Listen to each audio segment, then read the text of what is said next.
তারে 20 টাকা না দিলে খাবে না। একটা পুতা হয়েছে আমার, পুতা কামাগো দিক ছেলেরে পুতা আপনাকে দিক কি কয় জানি না, নাতি ভুতা যাই হোক। এই ডিসেম্বরে তার 2 বছর হবে। একটু কথা কয়, ভাত খাতি কইছে খাবে না, কয় না খাবো না খাবো না। আমি কই তা খাও দাদা, কয় না খাবো না। কয় টাকা দাও, 20 টাকা ভগাটিতে বাড়াই দিছি, তারপরে 2 লেলা খাইছে। আমরা কি অভাবে ছিলাম, ভাতের কষ্ট আমরা উপভোগ করছি। কথাক্ষণ ঠিক না? কত অভাব চলে গেছে বাংলাদেশের উপর দিয়ে। আল্লাহু আকবার। সেই সময় মা 1 পোয়া দুধ ব্যবস্থা করত, তার ভিতরে 1 সের পানি দিত, সেই 1 সের পানি দিয়ে জ্বালাইতো, একটু চামচে আমরা 8-9টা ভাই বোন ভাগ করে দিত। দিতে মার কিছু থাকতো না, মা শেষ করে দুধ ভাগে পাইতেন না। ওই দুধের হাড়ির ভিতরে একটু পানি দিয়ে ঘুটিয়ে তার মধ্যে মা 4 ভাত মাখায় নিত, তাইতে আবার 1 নেলা আমারে দিত। সেই নেলায় যে গিরান, এখন 5 কেজি দুধ জ্বালাইয়া 1 কেজি বানালি সেই গিরান পাই না। মুরব্বীরা কটা কেন এখানকার তো জানে না, নতুনটা জানে না, ঠিক না? ইলিশ মাছ একবারই ভাজলি রানলি 3-4 বাড়ি গিরান হয়ে যেত সন্ধ্যের সময়, মনে আছে? আর এখন ইলিশ মাছ খাই, নাক দেখাই, গাল দেখাই, তাহলে কি তেলুটাই না বাইতুটাই না, ইলিশটা কি তা কিচ্ছু বোঝা যায় না, ঠিক না? ছোটবেলায় আমার চাচা ভালো বড় আলেম ছিলেন, উনার বাড়ি ফল ফ্রুট আসছে। আমার আব্বা গরিব মানুষ ছিল, ফল ফ্রুট আমাকে কিনে খাওয়াতে পারত না। চাচি একটা কমলা লেবু দিত, তাই 1 রুয়াই রে ভাগ করে দিত আমাকে, কয় ভাই বোন রে। আব্বা ওই খুশা হান্ডে সোনের চালের ভিতরে গুজিয়ে থতো, সপ্তাহখানিক পরে ওইটা মড়মড়ি হয়ে যেত, মট করে ভাঙলি একেবারে কাঁচা কমলার ঘিরান বেরিত। আর এখন কাঁচা কমলা খুলিয়ে নাকের সাথে ঘষলে বোঝা যায় না কমলার খুশা না তরমুজের খুশা। সবকিছুর নিয়ামত শেষ, নিয়ামতের স্বাদ শেষ। নিয়ামত আছে জায়গায়, আম পাওয়া যায় 12 মাস কাল, পেয়ারা পাওয়া যায় 12 মাস কাল, সব ফল কাঁঠাল পাওয়া যায় 12 মাস কাল, তরমুজ পাওয়া যায় 12 মাস কাল, সবকিছু 12 মাস কাল পাওয়া যাচ্ছে। কিন্তু 12 মাস কালে কোনো কালে তার স্বাদ নাই, নিয়ামতের স্বাদ উঠে নিয়ে গেছে। হুজুর কয়, জিবরাইল তুমি এই কাজটা কেন করবা, আমার উম্মতের নিয়ামতের স্বাদ কেন নিবা? কয় যে আমি নেব না, আমারে নীতি আল্লাহ পাঠাবে। কেন নীতি পাঠাবে? কয় উম্মত যখন নিয়ামতের সাথে 2 নম্বরই করবে, আল্লাহ বলবে যে তুমি 3 নম্বরই করে আসো। উম্মতে যখন নিয়ামতের সাথে 2 নম্বরই, দুধের সাথে পানি মিশাই কি মিশাই না? কতক্ষণ আমি নড়াই লস করছি যে দুধের সাথে পানি মিশানো হারাম। পরের বছর যাইয়া একজন আমার বলতেছে, হুজুর এই বাইরে গত বাইরে ওয়াজটা 1 বছর খুব কার্যকারী হয়েছে, আমাদের এলাকায় সব মানুষ সতর্ক হয়ে গেছে, কেউ দুধের সাথে পানি মিশায় না, এখন পানির সাথে দুধ মিশাই। এটা আবার কোন নিয়ম? কয় যে যে আড়িতে দুধ দোয়াবে ওর আয়দাড়ি পানি নিয়ে ওর মধ্যে দুধ দোয়ায়। আর আপনি বলছেন দুধই পানি মিশানো যাবে না, পানিতে দুধ মিশানো যাবে না, তা তো কর নাই। কত বড় সেটা! আল্লাহ কয় আমাকারু আমাকার আল্লাহ আল্লাহু খায়রুল মাকিরিন। চালাকি করো, সমস্ত চালাকের সৃষ্টিকর্তা কে? আরে দুধের সাথে পানি মিশাও আর পানির সাথে দুধ মিশাও, আল্লাহর নিয়ামতের সাথে 2 নম্বরই করেছো, যার কারণে দুধের মূল দুধের মজাও শেষ হইয়া গেছে। যারা দুধের সাথে পানি মিশাও অথবা পানির সাথে দুধ মিশাও, আবার যারা দুধের সাথে পানি মিশাও অথবা পানির সাথে দুধ মিশাও, সাবধান থাকবা, আল্লাহ দেখে কি দেখে না? দোয়ানোর সময় মিশাও অথবা ঘরে নিয়ে বালতি ভরে ঢাইলা দাও, সব আল্লাহ দেখে। খবীরুম বাসীর, আল্লাহ সাংবাদিক সেট করে রাখছে, আল্লাহ নিজ চোখে দেখে। ধরা পড়ে যাবা দোস্ত, একের পর এক অ্যাক্সিডেন্ট শুরু হয়ে গেছে। আল্লাহু আকবার। সর্বপ্রথম মরবে বাছুর, তারপরে মরবে গাই, তারপরে মরবে তো দুয়াইছে যেটা, এরপরে মরবে তুই। আগে মারছে বাছুর, 60,000 টাকা দামের বাছুরটা 2 বার পাতলা পায়খানা ছেড়ে মেড়ে মরে গেছে। গাইটার পেটে বাছুর একটা, আর মাত্র 2 মাস পর বিয়েবে, সেটা অ্যানথ্রাক্স হয়ে বাটফুল হয়ে শীতে পড়ে গেছে। কি হয়েছে? গাই মরে গেছে। 1.5 লাখ টাকা দামের গাই মারছে, দুধের সাথে পানি মিশাইছো কয় টাকা? নয় 6 মাস দুধ বেচছো, 6 মাস দুধ বেচছো, ডেলি 1 কেজি মিশাইছো, 80 টাকা কেজি, 3 কি বলা হয় 3 24, মাসে 2400 টাকার দুধ 2400 টাকার পানি মিশাইছো, 6 মাসে কয় হাজার টাকা হয়েছে? তুমি 30,000 টাকাই হয়েছে, আর 18-20,000 টাকা একে টানে 60,000 টাকার বাছুর শেষ। গ্রাম্য বাংলায় কয় দুধ কি বলে, আমের সাথে সালাও যাবে, গুড় সাথে নুড়ুও যাবে। গুড় সাথে নুড়ুও বোঝেন নাকি? পোলাপান মাটিতে পায়খানা করে, খেড় দিয়ে ভেসায় ফেলে, ওরে নুডো কয় না তো? পালাতে নতুন কল করে খেড়াই নিয়ে ওই ময়লাটারে মুড়াইয়া এইভাবে বাগানের মধ্যে ময়লা ফেলে, খেড় কয়টা কেনে এবার গাইরে গুলির মধ্যে দেয় নাকি? ও গুড় সাথে নুডুও চলে যায় না? আসলে তো নুডুও ফেলাবে না, ফেলাবে তো গু। তোমার এই যে দুধের সাথে পানি মিশাইছো, গুড় সাথে নুডো যাবে, আমের সাথে সালা যাবে। দুধের সাথে 2 নম্বর, গুড়ির সাথে 2 নম্বর, একেবারে 1 নম্বর পিওর কইয়ে অর্ডার দিয়ে ডবল দাম দিয়ে অর্ডার দিছি। এরপরও সেই গুড় বাড়ি নিয়ে 1-1.5 মাস পরে দেখি যে সে মাটি হয়ে গেছে।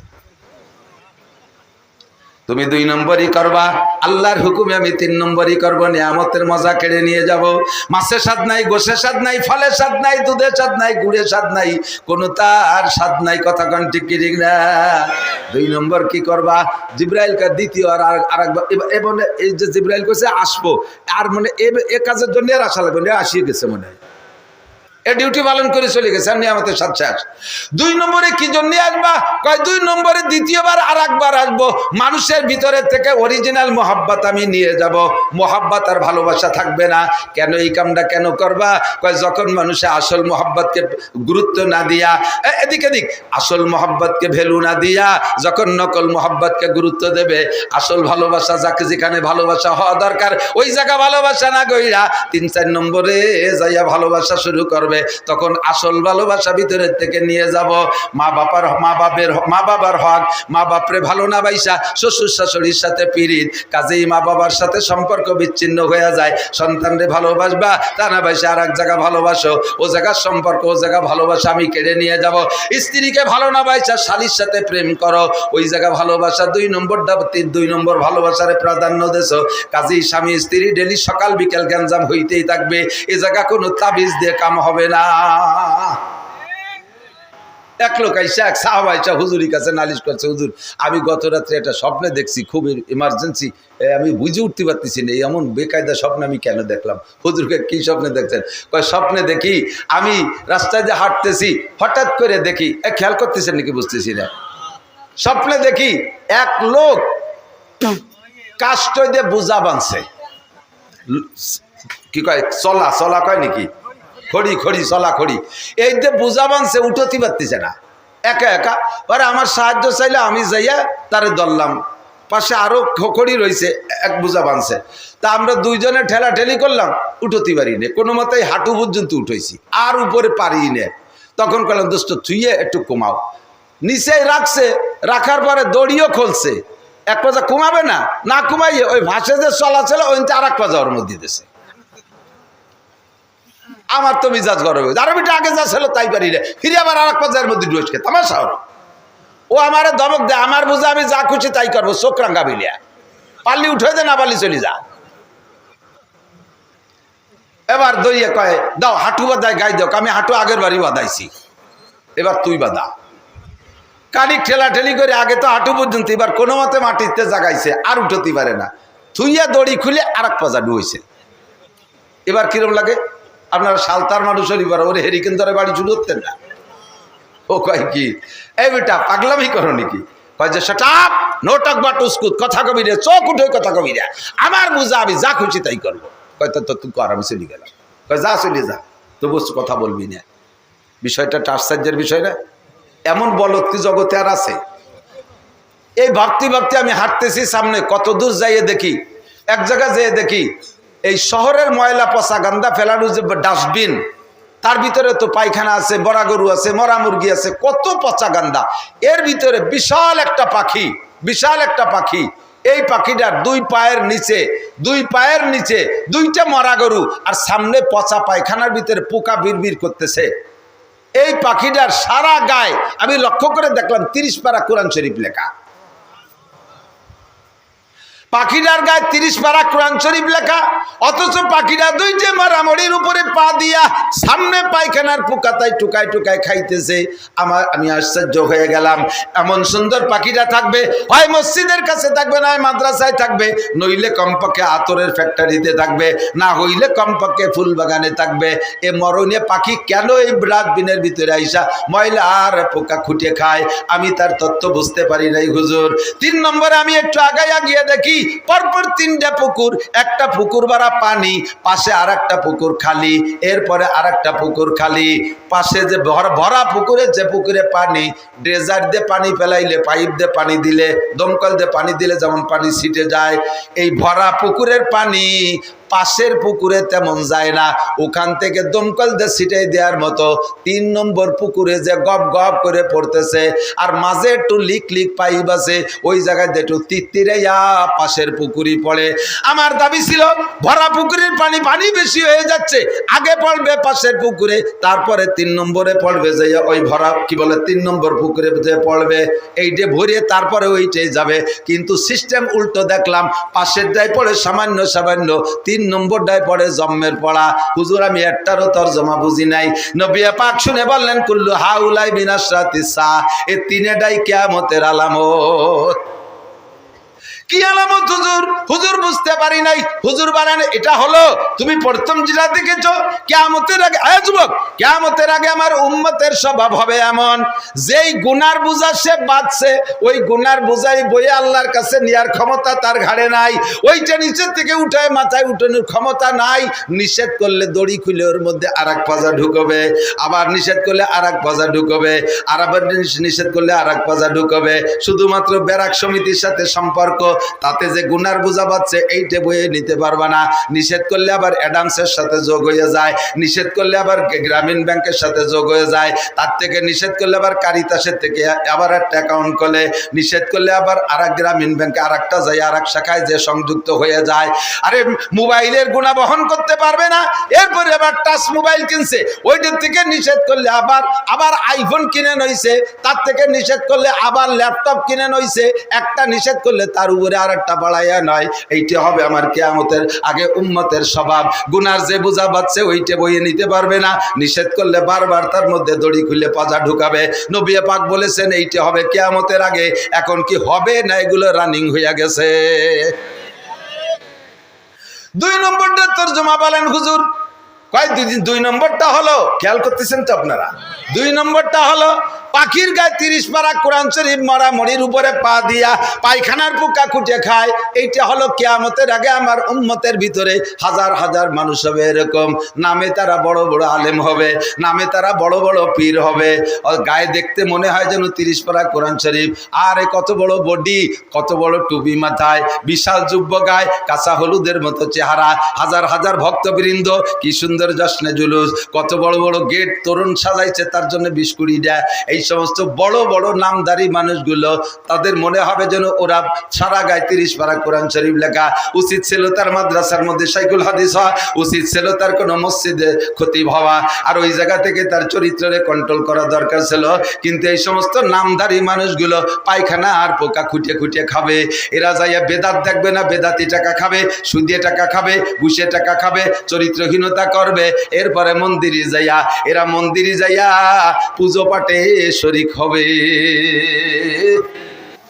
শুকর আদায় করে। ফেসবুকে দেখছি মন্দিরে যাইয়া কয় কি আমি এবার আপনাদের সাথে এই দুর্গা পূজায় শরীক হতে পেরে আল্লাহ পাকের দরবারে শুকর আদায় করি, আলহামদুলিল্লাহ। সুসুও এ সুসো দুটো ভোটের জন্য ওই জায়গা যাইয়া হিন্দুকে মন্দিরে দুর্গা পূজা যাইয়া শুকর আদায় করে। আমার ভয় লাগে এ যদি কোনো জায়গা দেখে যে হিন্দুরা শুয়ারের গোস্ত রান্না করে খাচ্ছে আর তেল তিলে টল টলে, ও জায়গা যাইয়ে দুটো ভোট চাইতে বলে যে দাদা ভোট দিতে পারি, আমাদের সাথে 2 পিস ভক্ষণ করিতে হইবে। উনি সেখান থেকে 2 পিস খেয়ে না বললো আলহামদুলিল্লাহ আপনাদের সাথে শুকরের গোস্ত খেতে পেরে আমি আল্লাহর নিয়ামতের শুকর আদায় করি। আল্লাহু আকবার, জোরে কান নাউজুবিল্লাহ। হারাম মাল ভক্ষণের শুরুতে বিসমিল্লাহ কইলে ঈমান চলে যায়। হারাম মাল খাইয়া শুকর আদায় করে আলহামদুলিল্লাহ বললে কাফের হয়ে যায়, কাফের হয়ে যায়, কাফের হয়ে যায়।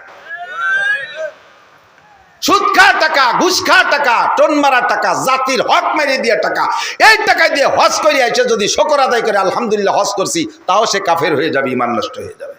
কার টাকা দিয়ে হজ করছো? বাপের টাকা। কার টাকা দিয়ে হজ করছো? এই দেশের গরিব গুরাবার মুখের থেকে খাবার কাটিয়ে নিয়ে, এই দেশের রাস্তার ফিস চুরিয়ে দিয়ে খাইয়ে, খোয়া মুয়া মারিয়ে দিয়ে খাইয়ে, সেই টাকা দিয়ে তুমি হজ করতে গেছো। আবার হিলটন টাওয়ারে থাকে, জমজম টাওয়ারে, সাত টাওয়ারের মধ্যে, ঘড়ি টাওয়ারের মধ্যে থাকে। হালাল না হারাম? কত দেন হালাল না হারাম? কিয়ামতের আগে উম্মতের স্বভাব হবে দেখতে মনে হয় যেন গায়ে 30 পারা কোরআন শরীফ, অথচ সে পায়খানার পোকা খুঁটে খায়, হালাল হারাম হালাল হারাম বাসা খুঁটা নাই। এইটা কিয়ামতের আলামত। 2 নম্বর দেখছো। 3 নম্বরটা কি দেখলাম? কয় 3 নম্বরটা দেখলেন হলো, শুনতেছেন আপনারা? হুজুর যা বলছে এগুলো কি বাকি আছে না রানিং হয়ে গেছে? সবাই কয় না একটাও বাকি আছে, সব চালু হয়ে গেছে। 3 নম্বরটা কি দেখলাম? কয় ভালোবাসার পুকুর ভরা পানি। আমি পুরুষ, আমার সিনার ভিতরে একটা পুকুর আছে, ভালোবাসার পুকুর, মহাব্বতের একটা পুকুর আছে, এই পুকুর ভরা পানি আছে। এই ভালোবাসার পুকুরের পানি উচিত ছিল পাশের পুকুরে আগে পড়বে, যেটা খালি আছে। 1 নম্বরে আমার মা, আমার আব্বা, আরে আমার স্ত্রী, আমার সন্তানরা, এরপরে আমার ভাই বোন। কথা বলেন ঠিক কি ঠিক না? আমার প্রতিবেশী, আমার পাশের পুকুর, এরা। এই সমস্ত জায়গায় আমার মহাব্বতের পানি পড়ে তিত্তিরেয়া। 3 নম্বর পুকুর শাওড়ির পুকুর, শ্বশুরের পুকুর, আরে শালির পুকুর, শালার পুকুর। ওই কোথায় কোথায় যে দূরে দূরে এক এক পুকুরি যাইয়া সেই জায়গা গপ গপ করে টাকা পড়ে।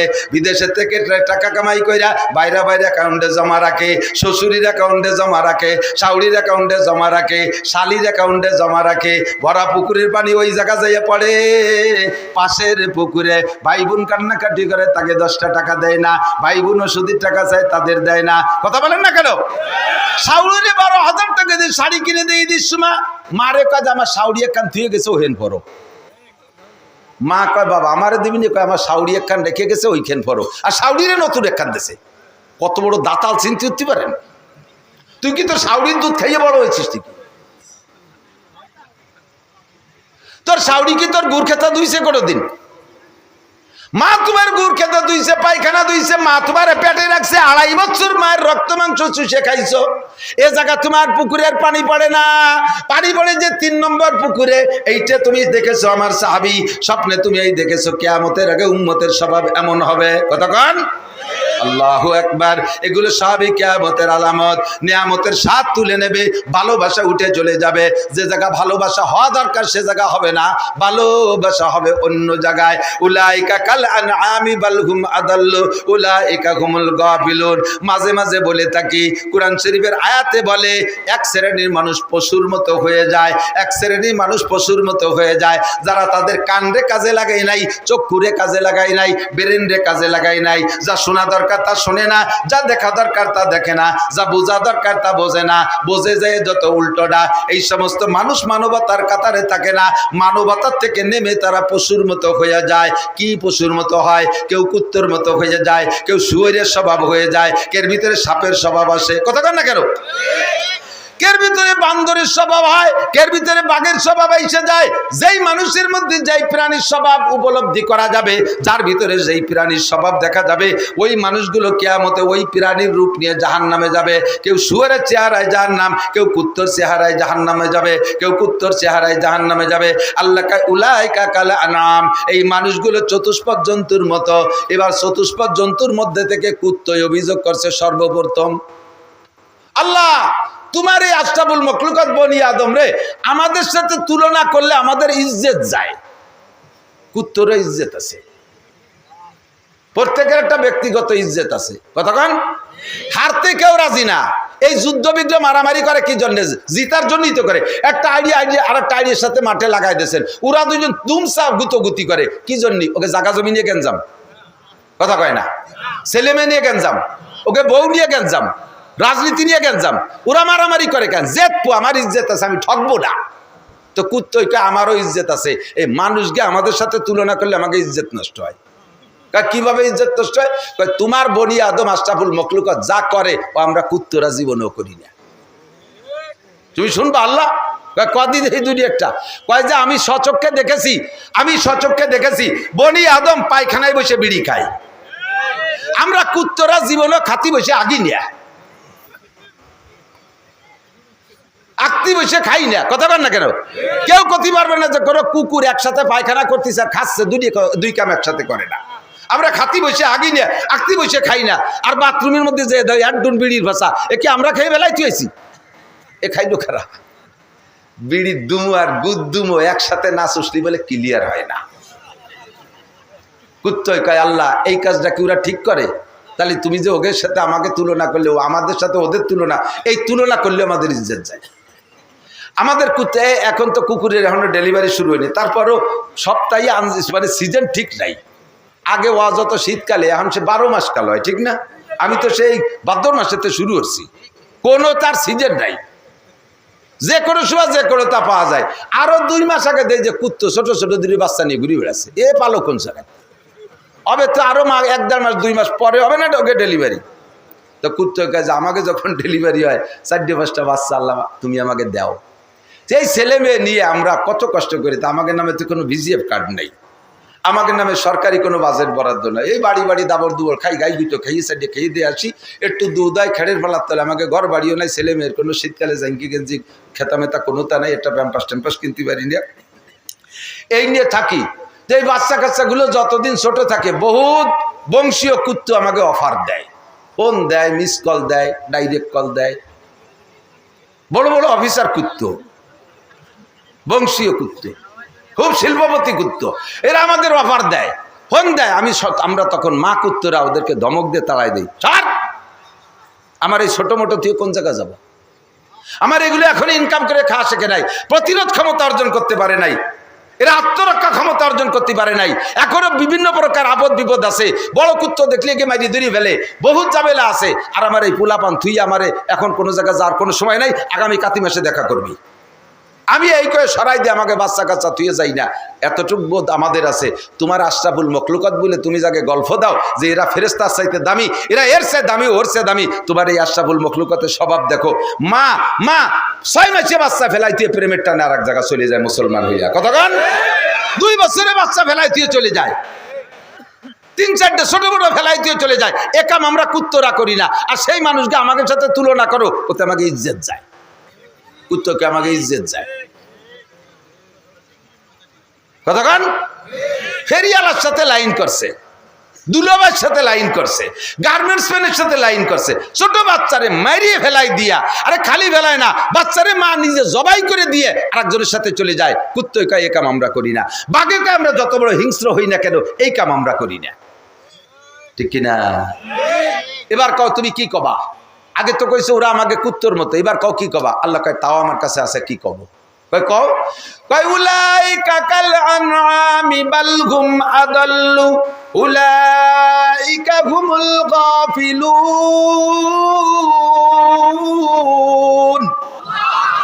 এগুলো চতুষ্পদ জন্তুর চাইতে খারাপ, তুই কুত্তর চেয়ে খারাপ, তুই শুয়োরের চাইতে খারাপ, তুই বাঘের চাইতে খারাপ, তোর মতো নোংরার নিকৃষ্ট প্রাণী হতে পারে না। সুম্মা রাদাদনাহু আসফালা সাফিলিন, এই গোষ্ঠীর আমি লাস্টে সমস্ত প্রাণীর চাইতে নিকৃষ্ট বলে ঘোষণা দিলাম, যাদের ভিতরে মানবতা নাই। এটা গেছে কিভাবে? ভালোবাসা জায়গা মতো রাখেন নাই, 3 নম্বর জায়গা যে ভালোবাসা করতে গেছেন।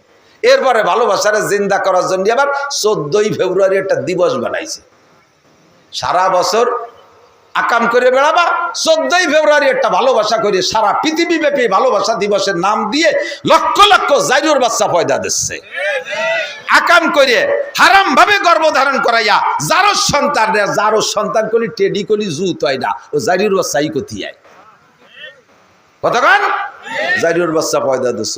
আসল ভালোবাসা ঠিক থাকলে নকল ভালোবাসা দিন ঠিক করা লাগে না। আরে এদিক খেয়াল করেন, সারা 14 মাসের কি বলে 12 মাসের ভিতরে 12 মাসের 13 মাসের 12 মাসের 11 মাস 29 দিন ভালোবাসা ছিল উল্টো পাল্টা, আর একদিন উনি ভালোবাসা গড়তে আইছে, এরই কয় কি ভালোবাসা? আল্লাহ আল্লাহ হেফাজত করুক, জোরে কানা আমিন। তো এইটা কিয়ামতের আগে ভালোবাসা তুলে নিয়ে যাবে। এখন দেখেন না বাইতে বাইতে কোনো, সেদিনকে দেখলাম ফেসবুকে দেখতেছি, মাঝে মাঝে ফেসবুক আমি ওই কমেন্ট দেওয়ার জন্য দেখি, ফেসবুকে লিখতে টেকতে দিছে ভাই না, ছোট ছোট পাঙ্কু পোলা পান, উরে পাণ্ডিত্য ঝাড়ে এই ফেসবুকের ভিতরে, আহমদ শফি সাহেবও কিছু না, দেশের এই ছোট ছোট মাদ্রাসার ছাত্ররা এত জ্ঞান গর্ব আলোচনা ফেসবুকের মধ্যে দেয়। ওর মধ্যে দেখতেছিলাম বাইতে বাইতে মোহাব্বত, এত গভীর মোহাব্বতে নামে পড়ছে যে গড়ের আর ছাদের থেকে মাঝখানে সমান বেড়া দিয়ে অল করে নামাই নিয়ে এসে উঠোনের অর্ধেক ভাগ করে ফেলাইছে। একটা দরজার মেন দরজা মাঝখানে একটা, তার মাঝখান দিয়ে অল দিয়েছে, যারা দেখছেন তারা সাক্ষী দেন, চালের উপরে ইট গাত্তি গাত্তি নামাইছে, দেখছেন না? মোহাব্বত কারে কয়? আবার সেই অর্ধেক দিয়ে যাচ্ছে তার শালারে যে তুই এইটুকি থাইস, বাইর সাথে বিভেদ বাদাইয়া মাঝখানে বেড়া দিয়ে যে অর্ধেক বাগে পাইছে সেটুক দিয়ে যায় শালারে তুই থাইস। ভালোবাসা তুলে নিয়ে গেলাম। জিবরাইল কয় ও কামও করা হয়ে গেছে আমার। করতে করতে করতে 3 নম্বরে কি করতে আসবেন, আর বলবো না, মেলা রাইতে ধরে। 3 নম্বরে কয় কি ইনসাফ, ন্যায় বিচার তুলে নিতে আসবো। কেন? কারণ মানুষের নিজেরাই ন্যায় বিচার পছন্দ করবে না। বোঝেন বোঝেন ন্যায় বিচার। আরে ভাই, পুলিশকে দোষ দিয়েন না, পুলিশে ঘুষ খাওয়া জানতো না, পুলিশ ঘুষ চিনতই না, তারা দাস বেতনের উপরে নির্ভর করে দেশ ও জাতির সেবা খেদমতে নিয়োজিত ছিল। দেশ ও জাতির সেবা খেদমতে পুলিশ যে ঘুষ খাওয়া শিখেছি আমরা আসামিরা, কথা কয় না, পুলিশে ঘুষ খাওয়া শিখেছি আমরা।